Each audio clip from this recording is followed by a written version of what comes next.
Hi friends, అందరికీ నమస్కారం అండి. తెలంగాణ రాష్ట్రంలో ఆసరా చేయిత పెన్షన్ లబ్ధిదారులకు సంబంధించి ప్రభుత్వం నుంచి అదిరిపోయే గుడ్ న్యూస్ అయితే రావడం జరిగిందండి. సో ఆ వివరాలు ఏంటనేది మనం వీడియోలో తెలుసుకుందాం. ఈరోజు ఉన్నటువంటి టాప్ 5 ముఖ్య అప్డేట్స్ ఏంటనేది తెలుసుకునేటువంటి ప్రయత్నం చేద్దాం. సో వీడియోని చివరి వరకు చూడండి, అర్థమవుతుంది. సో మొదటిసారిగా ఛానల్ చూస్తే వీడియో కింద సబ్స్క్రైబ్ బటన్ అయితే ఉంటుంది, దానిపైన నొక్కండి, నల్ల కలర్ బటన్.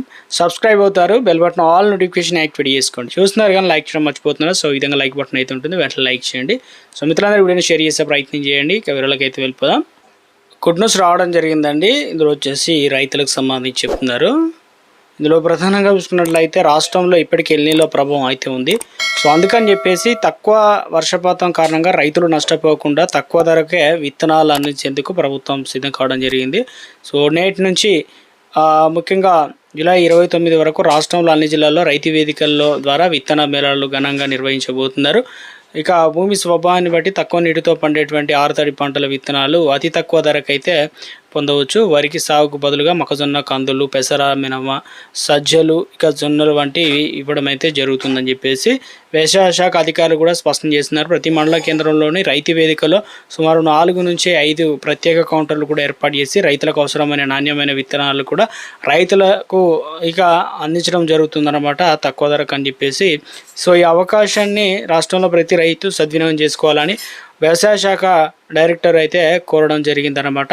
సో రైతులు తమ వంట తప్పనిసరిగా ఆధార్ కార్డు, పట్టా, పాస్ పుస్తకాన్ని తీసుకొని వెళ్ళి సులభంగా విత్తనాలు అయితే మనం తక్కువ ధరకు అయితే కొనుగోలు చేయవచ్చు అనమాట. తెలంగాణ రాష్ట్రంలో ఆసరా పెన్షన్ లబ్ధాలకు సంబంధించి ఇక్కడ గుడ్ న్యూస్ అయితే రావడం జరిగిందనమాట. సో ఆ వివరాలు చూద్దామండి. ముఖ్యంగా తెలంగాణ రాష్ట్ర వ్యాప్తంగా ప్రభుత్వం ఇటీవల కాలంలోనే పెన్షన్లకు సంబంధించినటువంటి కొత్త జీవోలు అయితే జారీ చేస్తున్నారు, కొత్త విధానం తీసుకొస్తున్నారు. గతంలో లైవ్ అథెంటికేషన్ ప్రాసెస్ లేదు, ఇప్పుడు ప్రాసెస్ అయితే ఉంది. ఫేస్ అంటే మొబైల్లో యాప్ ఉంది, యాప్ ద్వారా మన ఐరిస్ మన ఫేస్ స్కాన్ అయితే చేస్తున్నారు. ప్రతి నెల కూడా పెన్షన్లు అయితే ఆ విధంగా అయితే అందజేస్తున్నారు కదా. అయితే మరొకటి గుడ్ న్యూస్ చెప్పడం జరిగిందనమాట. మంత్రి సీతక్క అయితే లేటెస్ట్ అప్డేట్ అయితే తీసుకురావడం జరిగిందండి ప్రభుత్వం నుంచి. సో ఇక జూన్ 2 తారీఖున ఇటీవల కాలంలో పెన్షన్లు అనేది అందజేస్తామని చెప్పారు, కొత్త పెన్షన్లకు సంబంధించి ఎదురు చూస్తున్నటువంటి పెన్షన్ లబ్ధారులకు. అయితే ఇప్పుడు ప్రస్తుతం ఏం చేస్తున్నారంటే ఆగస్టు 15 నుంచి 2.5 లక్షలు, గతంలో 2 అన్నారు, ఇప్పుడు 2.5 లక్షల కొత్త పెన్షన్లు అయితే మంజూరు చేసేందుకు ప్రభుత్వం కార్యాచరణ రూపొందించినట్లు పంచాయతీరాజ్ గ్రామీణాభివృద్ధి శాఖ మంత్రి సీతక్క అయితే తెలియడం జరిగిందనమాట.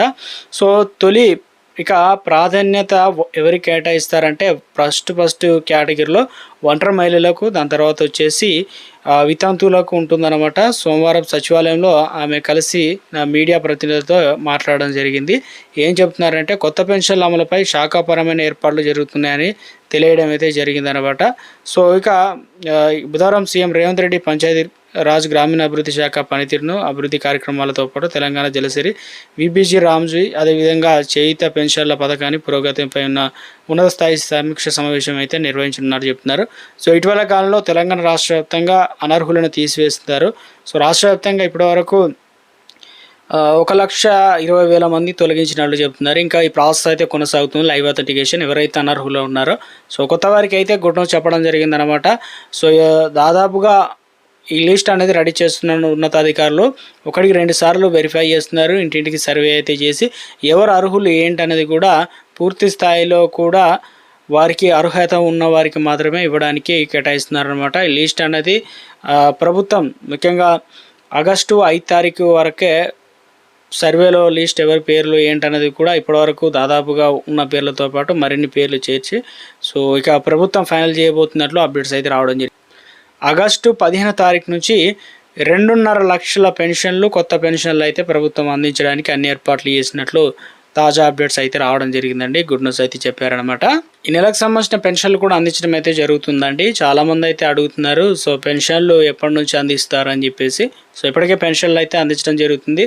పోస్ట్ ఆఫీసులో, అదేవిధంగా బ్యాంక్ అకౌంట్లో కూడా డబ్బులు అనేది జమ కావడం జరుగుతుంది. ఎంచక్క వెళ్ళి తీసుకోవచ్చు, మీరు ఫోన్ చేయండి. లేదంటే తీసుకున్నవారు హ్యాపీ, ఇంకా తీసుకున్న వారు వెళ్ళి తెచ్చుకునేటువంటి ప్రయత్నం అయితే చేయండి. తప్పనిసరిగా ₹4 చిల్లర తీసుకపోయినట్లయితే మనకు 2,020 రూపాయలు, 4,020 రూపాయలు అయితే అందించడం అయితే జరుగుతుంది. అడిగి మరీ తీసుకోవాలని చెప్పేసి ఎవరి మధ్యలో దళాలు కూడా నమ్మవద్దు, మోసపోవద్దు. ఎందుకంటే పైసలు అనేది ఆసరా పెన్షన్లు మనకిస్తారు కాబట్టి మనం ఎవరికైతే ఇవ్వకూడదు. సో అందుకని చెప్పేసి తెలంగాణ రాష్ట్ర వ్యాప్తంగా పెన్షన్లకు సంబంధించి లైవ్ వెరిఫికేషన్ ప్రాసెస్ కూడా టైం అయితే ఉంది. ఇంకెవరైనా కూడా కంప్లీట్ చేసుకోకపోతే కంప్లీట్ చేసుకునే ప్రయత్నం అయితే చేయండి. సో ఆసరా పెన్షన్లకు సంబంధించి యథావిధంగా కొనసాగుతుందని చెప్తున్నారు. సో ఇందులో ప్రధానంగా చూసుకున్నట్లయితే ప్రతి కుటుంబానికి సంబంధించి రిజిస్టర్ సర్టిఫికేట్ ఉంటే ఒక కొత్త విధానం తీసుకొచ్చారనమాట. గతంలో లేదు, విధానం తీసుకొస్తున్నారు. అసలు ఏంటనే చూసుకున్నట్లయితే తెలంగాణలో కుటుంబ రిజిస్ట్రేషన్ రూపొందించడానికి ప్రభుత్వం ఒక జీవో అయితే ఇవ్వడం జరిగింది. ఆ జీవో పేరు వచ్చేసి 172 జీవో అనమాట. ఏం చేస్తారు ఏంటంటే, సో మనకు ఇవన్నీ మీ సేవ ద్వారా పొందుతారని చెప్తున్నారు. అదేవిధంగా 2 రోజుల్లో సర్టిఫికేట్ పొందడానికి ఛాన్స్ ఉందని చెప్తున్నారు. అయితే ఆధార్ కార్డు లేకుండా దరఖాస్తు చేసుకోవాల్సిందే. రేషన్ కార్డు నంబరు ఎఫ్ఆర్సి గుర్తింపు సంఖ్య అని చెప్తున్నారు. సో ఇందులో ప్రధానంగా చూసుకున్నట్లయితే రాష్ట్రంలో ఓటర్ జాబితా ఇప్పుడు సర్ అని పిలుస్తాం. ఓట్లు ఎంతమందికి ఉన్నాయి, ఎంతమందికి లేవు, ఎంతమంది అనర్హులు ఉన్నారు, సో డబుల్ ఉన్నవారి, అదేవిధంగా చనిపోయిన వారి ఓట్లు ఇక వేరే రాష్ట్రంలో ఉండి ఈ రాష్ట్రంలో ఉన్నట్లు సో రెండు రకాల ఓట్లు ఉన్న వారిని తొలగిస్తున్నారు కదా. అయితే ఇప్పుడు రాష్ట్రంలో ఓటర్ జాబితా ప్రత్యేక సవరణ జరుగుతున్న నేపథ్యంలో కుటుంబాల వారిగా ఖచ్చితమైన వివరాలు ఇక ఉండాల్సిన నేపథ్యంలో అవసరం పైన చర్చ జరుగుతుంది. దీన్ని గుర్తించిన రాష్ట్ర ప్రభుత్వం తెలంగాణ ఫ్యామిలీ రిజిస్ట్రేషన్ ఒక సర్టిఫికేట్ కావచ్చు ఇక రూపొందించడానికి సిద్ధమైంది. దీని ఆధారంగా ఫ్యామిలీ రిజిస్ట్రేషన్ సర్టిఫికేట్లో ఎఫ్ఆర్సి జారీ చేసింది. దీంట్లో భాగంగా సర్కార్ అయితే తీసుకున్నటువంటి నిర్ణయం చాలామంది ఓటర్లకు గుడ్ న్యూస్ చెప్తుందన్నమాట. ఎందుకంటే సర్లో ఓటర్ల ధృవీకరణ సంబంధించి ఎన్నికల కమిషన్ గుర్తించిన 12 పత్రాల్లో ఎఫ్ఆర్సి అనేది కూడా ఒకటి కాబట్టి సో దేశవ్యాప్తంగా కూడా పలు రాష్ట్రాలు ఇప్పటికే వివిధ పేర్లతో ఈ తరహా ధృవీకరణ పత్రాలు అయితే అందజేస్తున్నారు. అయితే మన రాష్ట్రంలో సర్టిఫికేట్ల జారీ ప్రక్రియ లేకపోవడం ఇప్పుడు ప్రస్తుతం ఆ విధానాన్ని తీసుకొస్తున్నారు.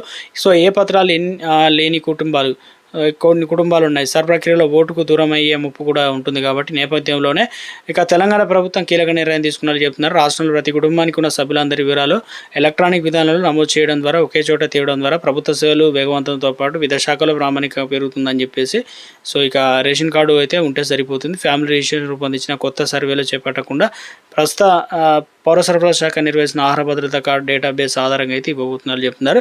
సో రిజిస్ట్రేషన్లో ఉండే వివరాలు అనేది ఉంటుందన్నమాట. సో మొత్తం మీద అయితే కుటుంబ రేషన్ కార్డు నెంబరు, అదేవిధంగా కుటుంబ సభ్యుల పేర్లు, కుటుంబం పెద్దవారితో బంధం, అదేవిధంగా ప్రతి సభ్యుడి వయసు, పుట్టిన తేదీ, లింగం, ఆధార్ సంఖ్య, ఇంటి నెంబరు, వీధి, గ్రామం, వార్డు, పంచాయతీ, మున్సిపాలిటీ, అదేవిధంగా జిల్లా ఇక మండలం ఇవన్నీ అయితే ఉండబోతున్నట్టు చెప్తున్నారు అనమాట. సో దీనివల్ల మన యొక్క కార్డు అనేది ఓటర్ కార్డు కావచ్చు, ఇతర సంక్షేమ పథకాలు కూడా ఇది అన్నీ ఉండబోతున్నట్లు అవకాశాలు అయితే చెప్తున్నారనమాట. సో విద్యార్థులకు సంబంధించి గుడ్ న్యూస్ రావడం జరిగిందండి. సో ఏంటంటే రాష్ట్రంలో ప్రభుత్వ పాఠశాలలో చదువుతున్నటువంటి విద్యార్థులకు యూనిఫామ్ తిప్పలు తప్పేలా లేవు కదా. సో బడులు ప్రారంభమైన నెల రోజుల నుంచి నేటికి విద్యార్థులకు పూర్తి స్థాయిలో దుస్తులు అనేది యూనిఫామ్ అనేది అందడం లేదు. ప్రస్తుతం ప్రభుత్వం ఎన్ని సమీక్షలు నిర్వహించినా కూడా ఆశించిన స్థాయిలో అయితే లేదు. అయితే ఇప్పుడు ఆగస్టు 15 నాటికి కనీసం ఒక జత యూనిఫామ్ అయినా అందజేయాలని ప్రభుత్వం లక్ష్యంగా పెట్టుకుందనమాట. ప్రస్తుత పరిస్థితిని చూస్తుంటే అది కూడా సో మొత్తం మీద అయితే ఒక్కో జత అనేది కూడా త్వరలోనే యూనిఫామ్ అయితే ఇవ్వబోతున్నారు చెప్తున్నారు. సో బిల్లులకు సంబంధించి ఇక కేవలం ప్యాంటు క్లాత్ కేవలం 9 జిల్లాలకు అందినట్టు మొత్తం అవసరం సరఫరా అయిందని చెప్పేసి 19%, దసరా నాటికి 2వ జత ఇవ్వబోతున్నారంటూ తాజా అప్డేట్స్ అయితే వస్తుంది అనమాట. చూడాలి మరి. ఇక ముఖ్యంగా కేజీవీపీ అదేవిధంగా యూఆర్ఎస్ విద్యార్థులు మాత్రం వస్త్రం చేరడంతో అక్కడ కుట్టినట్లుగా పంపిణీ చేస్తున్నారని చెప్తున్నారు అనమాట. సో మొత్తానికి లేటెస్ట్ విద్యార్థులకు అయితే అప్డేట్ అయితే ఇవ్వడం జరిగిందండి. సో లేబర్ కార్డుకు సంబంధించి ఒక అప్డేట్ అయితే ఇవ్వడం జరిగింది. లేబర్ కార్డు ఎలా అప్లికేషన్ చేసుకోవాలి ఏంటనేది కూడా సో మరొక వీడియోలో అందుబాటులోకి వచ్చే ప్రయత్నం అయితే జరుగుతుందన్నమాట. అదేవిధంగా ఇప్పుడు లేబర్ కార్డు గురించి ఏంటంటే అప్డేట్ ఇచ్చారు. సో ఉమ్మడి వరంగల్ జిల్లాలో ఊరూరు తిరుగుతూ దందా మొదలైందంటూ దళాలు చెప్తున్నారు. సో లేబర్ కార్డుకు సంబంధించి చూసుకున్నట్లయితే ఆ కార్డు ఖరీదు వచ్చేసి 110 రూపాయలు ఉంటే దానికి బదులుగా 600 నుంచి దాదాపు 1000 రూపాయల వరకు వసూలు చేస్తున్నట్లుగా గుర్తించారు. అనంతరం టెంపరీ అడ్రస్తోనే ఏఎల్ఓలకు అప్లికేషన్లు ఇస్తున్నారు. కొంతమంది ఆఫీసర్లతో సపోర్ట్తో సాగుతున్న భాగవతం నేరుగా దరఖాస్తు చేస్తే నెలల తరబడి పెండింగ్లు అయితే ఉంటున్నాయని చెప్తున్నారు. సో దీనివల్ల అయితే తొందరలోనే వస్తుంది అనే విధంగా చెప్తున్నారు. సో ఆఫీసర్లతో ఒప్పందం మేర ఇలా పెద్ద మొత్తంలో వసూలు చేస్తుండడంతో బ్రోకర్ల ద్వారా వెళ్ళిన అప్లికేషన్ మాత్రమే ఆఫీసర్లు వెంటనే అప్రూవ్ చేస్తున్నారని, ఒకవేళ నేరుగా లబ్ధిదారులు మీ సేవా కేంద్రంలో అప్లై చేసుకుంటే దానిని పెండింగ్లో పెడుతున్నారని చెప్తున్నారు. సో సాయం పెరగడంతో కార్డులకు డిమాండ్ అనేది ఉంటుందని చెప్తున్నారు. సో దీనివల్ల ఏంటంటే ప్రయోజనాలు రాష్ట్రంలోని భవన ఇతర నిర్మాణ రంగంలో 54 విభాగ కార్మికులు లబ్ధి పొందుతున్నాయని చెప్తున్నారు.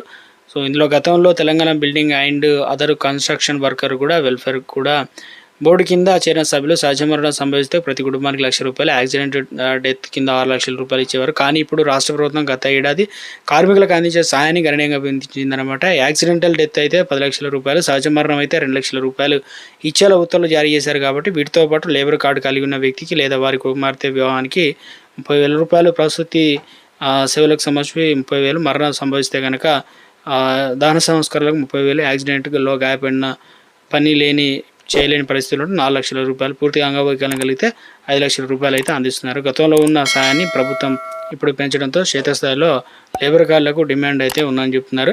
సో మొత్తం మీద అయితే ఒక అప్డేట్ అనేది ఇవ్వడం జరిగింది. ఆసరా పెన్షన్లకు సంబంధించి కావచ్చు, ప్రభుత్వ పథకాలకు సంబంధించి